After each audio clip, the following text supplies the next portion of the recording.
Welcome back. आपके साथ evening launch में आज डॉक्टर आबिद हमारे साथ मौजूद है। जनाब, बच्चों के लिए हम इतनी खूबसूरत और अच्छी बातें करें। खूबसूरत इसलिए कि हर बच्चा जो है वो हमारे मुस्तकबिल के लिए एक सुतून जिसे कहते हैं कि वो है, हमारे मुस्तकबिल को उन्होंने लेकर चलना है। तो हर घर से कोई ना कोई आगे चल के कोई साइंटिस्ट बनता है, कोई डॉक्टर बनता है, कोई इंजीनियर बनता है, कोई राइटर बनता है, कोई पोएट बनता है। तो डॉक्टर साहब, ये बच्चे शुरू से ही अगर खिलते हुए रहेंगे तो आगे चल के भी बहुत अच्छा काम कर सकेंगे। आप बिल्कुल सही कह रही हैं। देखिए, जितनी जो कहते हैं कि जो पहली तरबियत गाह है वो हमारे घर होता है। मदर की जो है गोद जो होती है वही होती है। जितने भी बच्चे, मैंने ऐसे बच्चे भी देखे हैं कि जिनका घराना पढ़ा लिखा नहीं है लेकिन बच्चे बड़े वेल मैनर्ड हैं, और ऐसे लोग भी देखें कि जिनके पढ़ा लिखा घराना है लेकिन बच्चे इतने मैनर में नहीं है। इसकी वजह ये होती है कि जरा सी पेरेंट की नेग्लिजेंसी बच्चों को कहां से कहां पहुंचा देती है। हमारा मकसद यहाँ यही है, हम सिर्फ यही नहीं बता रहे कि बच्चों की बीमारियों पर गौर कर रहे हैं, हम उनके आदात और अतवार को भी कंसीडर कर रहे हैं। और इसमें आप ये समझ लें, बच्चों का जिक्र जब हम करते हैं तो पेरेंट इसके मेन जिम्मेदार है। बच्चे अपना तौर अपना कुछ नहीं हैंडल कर रहे, उनको हैंडल कराया जा रहा है, ये इनको ऑपरेट कराया जाता है। इनके लिए ऑपरेटर्स की जरूरत है हमें। अगर हम ऑपरेटर अच्छा होगा तो यकीनी तौर पर ये बच्चे, देखिए आज हम और आप इस मंजिल पे कैसे हैं, हमारे पेरेंट ने हमारा ख्याल रखा ना, तो हम यहाँ पहुंचे ना।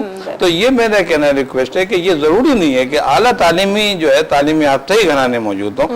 आप अपने बच्चों पे तवज्जो दें, उनके सफाई पे तवज्जो दें, उनकी तालीम पे तवज्जो दें, और एक शेड्यूल मुरतब कर लेंगे कब उठना है, कब बैठना है, और क्या खाना है और किस पर खाना है। डॉक्टर हर जगह मौजूद हैं, अच्छे डॉक्टर हर इलाके में गालिबन मौजूद होते हैं। हमें चाहिए कि हम अपने बच्चों को उनको दिखाएं, उनसे राय लें और राय लेके उस पर अमल करें। उस पर अमल करके बच्चों, देखिए शुरू की जो बच्चों की लाइफ है, शुरू के जो 5 साल है, जिसमें बच्चे जिद्दी होते हैं यूजुअली, हमें उनकी हर बात नहीं माननी चाहिए। हमें उनको तरीकेकार चाहिए, डिसिप्लिन में लाए, तो मैं समझता हूँ बहुत खूबसूरत जिंदगी गुजरती है। जिंदगी हो जाए कि डॉक्टर साहब ने इतनी खूबसूरत बात की है कि हमारे जो डॉक्टर साहब है उनको दिखाएं, जो आपके घर के करीब हैं, अच्छे स्पेशलिस्ट हैं, उनको दिखाने के बाद उस पर अमल करें। हमारे यहाँ दिखा तो दिया जाता है, अमल नहीं किया जाता। कि अगर मेडिसिन जो है वो प्रॉपर टाइमिंग्स पे नहीं दी जा रही है, उसका मतलब इस तरह से कि डॉक्टर ने कहा है कि आपको इतना इतना मतलब देना है, इतना रोज देना है, इतने टाइम के बाद देना है। बच्चा जैसे ठीक हुआ, दवा भूल गई अम्मा कि चलो जी मेरा बच्चा ठीक हो गया, फिर अल्लाह ना करे कि वो दोबारा उसको इस तरह की चीजें होने लगती हैं, तो फिर याद आता है कि जी डॉक्टर साहब पूछेंगे आपने दवा पूरी पिलाई थी?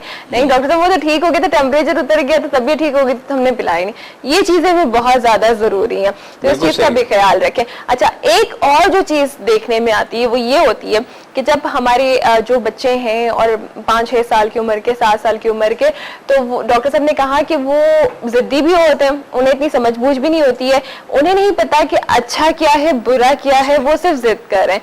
तो पेरेंट्स का वहां पे रोल है कि उनको अपनी मर्जी के मुताबिक चलाना। लेकिन डॉक्टर साहब फिर कौन सी ऐसी एज आ जाती है जहां पर बच्चे अगर कुछ कर रहे हैं और उनके अंदर कुछ इस तरह की सलाहियतें हैं, अल्लाह ताला ने कुछ दिया है, तो फिर वहां पर बच्चों, वालिदैन को भी बच्चों का सुनना चाहिए? देखिए, ये क्लासिफिकेशन होती है। बच्चा जब तक नर्सरी में है, यानी आप नर्सरी से जब क्लास 1 और क्लास 2 तक आ जाता है, तो यूजुअली क्लास 1 तक जो बच्चा आ जाता है तो उस तक मदर फीड से हट जाता है। वो तकरीबन 5 साल की उसकी उम्र होती है। उसको बाहर की चीजों पे तवज्जो देता है, खाने पीने पे तवज्जो देता है। तो अब बच्चों की जो सिस्टम है, उनकी जो साइकोलॉजी है, वो ये होगी जैसे तो बच्चा माँ से दूर जाएगा, जैसे पहले देखिए बिल्कुल अटैच था, दूध की शक्ल में दूध ले रहा था, फिर हटना शुरू हो गया। अब जैसे जैसे दूर हो रहा है वो माशरे में जा रहा है बच्चा। अब वो चीजें जो माँ से, पेरेंट्स से हट रही हैं और माशरे की तरफ जा रही हैं, तो अब बच्चा पहले की निस्बत थोड़ा सा जिद्दी होगा। यानी अब मतलब पहले एक आवाज में बुलाएगी, अब 2 आवाजें देनी पड़ेगी। सही ना? तो उसके बाद अब ये बच्चे बढ़ते हो गए, बड़े होंगे। अब जब ये बच्चे 5वीं क्लास क्रॉस करके 6th क्लास में आते हैं तो इनका एक टेम्पो चेंज हो जाता है। अब क्या करते हैं ये, अब वालिद की बात भी ये थोड़ा सा टालना शुरू कर देते हैं। ठीक है, फादर ने कहा बेटा आज आपने सुबह ये उठना है और ये आपने करना है, अबू आप मुझे ट्यूशन भी जाना है और मुझे तो शाम को उधर से आना है, तो आज मैं कैसे कर सकता हूँ? हाँ बेटा तुम सही है। पहले ये बात नहीं थी। अब थोड़ी सी बहस, अब थोड़ा सा जहन उनका डेवलप हो रहा है, अपना सहन डेवलप हो रहा है, उनको अपनी सोच डेवलप हो रही है। इसी तरह जब बच्चा 8 क्लास पास करता है, जब 9 में आता है तो उसकी सोच और बढ़ जाती है। अब वो क्या करता है कि अबू आप कब आ रहे थे? ये आए थे, अब जल्दी आ जाए करें। अब तनकीदें भी शुरू हो रही है। क्रिटिसाइज भी किया जा रहा है क्या। और समटाइम तो ऐसा होता है कि जो लड़कियां आती हैं, जो छोटी बच्चियां आती हैं, वो अपनी मदर को बोल रही हैं आप ऐसा किया करें, हम वैसा किया करें, तो वो सारी चीजें भी आ रही हैं। वो सब चीजें हो रही है। अब घर में मदर ने खाना बनाया है ना, बच्चे ने कहा कि अम्मी ये इसमें जरा कुछ ऐसी सेटिंग नहीं हुई, अब मैं बनाऊंगी, कल आप वो देखिए किताब पढ़ के, फिर उसका टेस्ट देखिएगा, आप भी याद करेंगे कि आप चेंजिंग आ रही है इसमें। इसी तरह जब मैट्रिक क्लियर कर लेके बच्चे जब कॉलेज लाइफ में आते हैं तो डिफरेंट लाइफ है, ये मुख्तलिफ स्टेजेस हैं। और इसमें देखिए सब चीजों में पेरेंट का रोल अपनी जगह है। बिल्कुल, अगर पेरेंट ने चंद बातें उनको सिखा दी हैं, और वो ये है, मैं आपको टिप पे बता दूं थोड़ी सी चीजें, कि वो वही है जो शरीयत ने हमें बताई है कि बेटा देखो नमाज आपने शुरू से पढ़ना है, बड़ों के आगे आपने आवाज बुलंद करके बात नहीं करनी है, नजरों को नीचे रखना है और ना नहीं बोलना है, बड़ों का एहतराम करना होता है। ये बच्चे ये बेटे देखो ये पेरेंट्स हैं तुम्हारे, ये तुम्हारे एल्डर्स हैं, ये तुम्हारे भाई बहन हैं, ये तुम्हारे पड़ोसी हैं। मेन टाइम तुम्हारा तालीम है, और तालीम में आपके एकेडमिक है और आपकी मजहबी है। जरूरी नहीं है कि आप मदरसे में पढ़ें, आप घर में भी कुरान की तालीम है। मैं ये समझता हूँ कि ये किस्म की चीजें, अच्छा जो बात की चीजें, आपके टीवी है, ठीक है, वक्त होता है कि इस्लाम में टीवी नहीं था, लेकिन मैं समझता हूँ एक अच्छी चीज दी जा रही है, और अच्छी चीज कोई भी जो है काबिल मजम्मत नहीं है। समीना, तो बच्चे टीवी भी देखें, सब उनको इंडिपेंडेंस भी दें, उनकी सोच को देखें और उनकी सोच को पढ़ने की कोशिश करें कि बच्चों की सोचें किस तरफ जा रही हैं। मैंने ये देखा है कि एक ही घर में आप एक यूँ समझे, एक मेरे पास जैसे एक केस हॉस्पिटल में जैसे पेशेंट है और कहने कि साहब मेरी जो है ये जो है बहुत चुपचाप रहती है, और लड़की में तो साइकोलॉजी हो रही थी, 8 क्लास की थी। तो मैं तो जब बताया गया कि मैंने पूछा कि भाई ये आपको क्या हो रहा है, कि नहीं साहब ये तो बिल्कुल खामोश रहती है और घर में ना खाना है ना पीना है। तो मैंने कहा अच्छा ठीक है, मैं इनसे पता करता हूँ। मैंने पेरेंट को बाहर बिठाया, उनसे बात की। मैंने कहा बेटा आपका नंबर मुझे दीजिए, अपना मोबाइल नंबर दीजिए, मैं आपको मोबाइल पे बताऊंगा, आपको मैं समझाऊंगा, टिप्स दूंगा। उसने एक नंबर बताया। मैंने कहा बेटा ये नंबर आप कहीं गया जाता है, ये तो मसला होगा।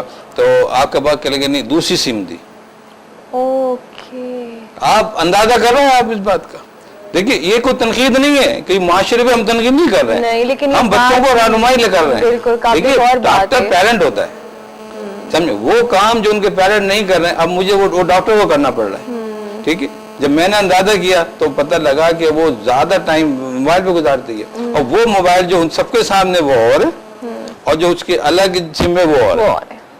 मेरा ख्याल यही है कि देखिए हमें अपने पेरेंट को चाहिए, अगर हम चाहते हैं कि हम अपने बच्चों को अच्छा इंसान बनाएं, अच्छे माशरे के फ़ाल लोग बनाएं, तो हमें चाहिए कि उनकी एक्टिविटीज़ पे नज़र रखें, उनकी एथिक्स पे नज़र रखें, उनके अखलाकियात, उनकी ज़िंदगी, उनके दौर, उनके दोस्त अहबाब पे नज़र रखें। तो मैं ये समझता हूँ कि हमारा माशरा अच्छा होगा, हमारे लोग अच्छे होंगे, हमारे यहाँ तालीम अच्छी होगी, और मैं समझता हूँ जहाँ बीमारियों का ताल्लुक है वो भी कम होंगी। और ये इतनी काबिल गौर बात है कि हम बच्चे को अच्छा से अच्छा खिला रहे हैं, उसे पहना रहे हैं, चाहते हैं कि उसकी तमाम ख्वाहिशात, क्योंकि हर वालिदैन चाहते हैं कि उनका बच्चा बहुत अच्छा पहने, खाए, पिए, पढ़े, लिखे, लेकिन उस पर उस मोहब्बत के साथ साथ एक निगाह वो भी होती है, जो कड़ी निगाह जिसे कहा जाता है, वो भी रखना।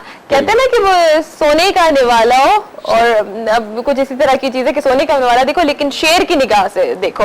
तो ये वाली जो चीजें ना जरूर होनी चाहिए, प्यार अपनी जगह, लेकिन एक ऐसी चीज कि आपके बच्चों की इतनी मजाल ना हो सके, इतनी उनकी हिम्मत ना हो सके कि वो कोई ऐसा काम करे, उनके दिल में एक खौफ और एक डर खुद उन्हें कि आप हो उनके सामने या ना हो, वो चीज उन्हें मजबूर करता रहे कि नहीं हम ये कर ही नहीं सकते। इसमें एक छोटी सी बात बताऊं मैं, देखिए हमें जो कुछ भी चाहिए होता है मजहब से चाहिए होता है, ठीक है ना। अल्लाह की 2 बड़े वाज़ेह सिफत है, हमारे अल्लाह की खुदा की 2 सिफत है। देखिए रहमान और रहीम है। बिल्कुल। तो क्या जो रहमान और रहीम है, आप ये तसव्वुर कर सकते हैं कि ये जब्बार और क़ाहर भी हो सकता है? लेकिन देखिए है, और उस इंसान के लिए जिसको उसने अपने हाथ से बनाया है। बिल्कुल। हम पेरेंट को ये बात सोचना चाहिए कि अगर हमें, जो आपने बात करी, आपने बहुत खूबसूरत बात करी है कि हमें शेर की निगाह से देखना चाहिए। इसका मतलब ये हुआ कि हमें वो खुसूसियात पैदा करनी है क़हार की, जब्बार की, जो किसी तरह के गुस्से की है, जो बच्चों पे समझे कि अगर हम गलत करेंगे तो हमें पनिशमेंट भी मिलेगी, और दूसरी तरफ मोहब्बत की, जो रहमान और रहीम ने हमें सिखाई है, वो वाली। हम मोहब्बत करेंगे तो बेटा बहुत करेंगे, तो लेकिन नाजायज नहीं। तो हमें ये पैटर्न अपना रखना चाहिए। बिल्कुल डॉक्टर साहब, इतनी खूबसूरत बातें, इतनी अच्छी आज हमने नॉलेज आपसे ली है, शेयर की है हमारे व्यूअर्स से। एक चीज के नॉर्मली बच्चों को कितने अरसे के बाद डॉक्टर से एक चेकअप, प्रॉपर चेकअप करवाना जरूरी है? क्योंकि हमारे यहाँ समझ जाते हैं कि जब बच्चा बिल्कुल बीमार हो जाता है या थोड़े बहुत सिम्टम्स होते हैं, वो भी घर में कुछ सेल्फ मेडिकेशन के जरिए कोशिश करी जाती है, पेन किलर दे दिया, बच्चे को ठीक कर दिया। लेकिन अगर बच्चे का चेकअप होना, जिस तरह के हमारे फॉरेन कंट्रीज में इस तरह होता है कि बच्चों के प्रॉपर ट्रीटमेंट्स और चेकअप्स होते रहते हैं, तो क्या यहाँ पे भी कुछ अरसे के बाद होना चाहिए? देखिए, पहला चेकअप जो पहले फर्स्ट 24 आवर्स में होना चाहिए। जैसे बच्चा डिलीवर हुआ, पहले 24 घंटे के अंदर अंदर, बल्कि पहले 6 आवर में, फर्स्ट 6 आवर में बच्चे का चेकअप इंतहाई जरूरी होता है। उसमें बहुत सी चीजों का मैं नॉर्मलिटी हम डिटेक्ट करते हैं, कोई कंजुनाइटल हो, कोई और प्रॉब्लम्स होता है हम डिटेक्ट करते हैं। उसके बाद फिर आप बच्चे की जैसे उम्र बढ़ती है तो हम 16 और 20 डेज पे बच्चों को चेकअप करते हैं। फिर जो है एंड ऑफ द मंथ पे करते हैं, फिर 3 मंथ है, 6 मंथ है, 1 ईयर है, 2 ईयर्स है, 3 इयर्स, 5 इयर्स, इतना तो फिर हम गैप करते रहते हैं। ये बच्चे जो रूटीन में आते हैं, मैं ये समझता हूँ ये बड़े कम बीमार होते हैं। उनकी हेल्थ बड़ी अच्छी होती है क्योंकि उन्हें पूरी एक जो है ना मदर जो है उनकी पूरी उसको एक अवेयरनेस मिली होती है उसे बच्चे के साथ क्या करना, क्योंकि वो डॉक्टर और पेरेंट्स का एक रिश्ता होता है। तो खैर हम इस पर भी बात करेंगे कि पेरेंट्स और डॉक्टर्स का आपस में कितना कनेक्शन होना चाहिए। इंशाल्लाह डॉक्टर आबिद हमारे साथ जब मौजूद होंगे तो हमारा अगला टॉपिक यही होगा। Thank you so much doctor साहब कि हमारे साथ रहे, अपना बहुत ज्यादा ख्याल रखिएगा। Thank you so much. इसके साथ हो रहे हैं यहाँ पे टाइम खत्म। खुश रहिए और खुश रहने दीजिए। मैं हमेशा यही कहती हूँ आपके बच्चों के लिए आज जो ये टॉपिक डिस्कस किया है, प्लीज हमारे यहाँ होता ये है इस कान से सुना इस कान से बाहर, कहाँ गया पता ही नहीं चला।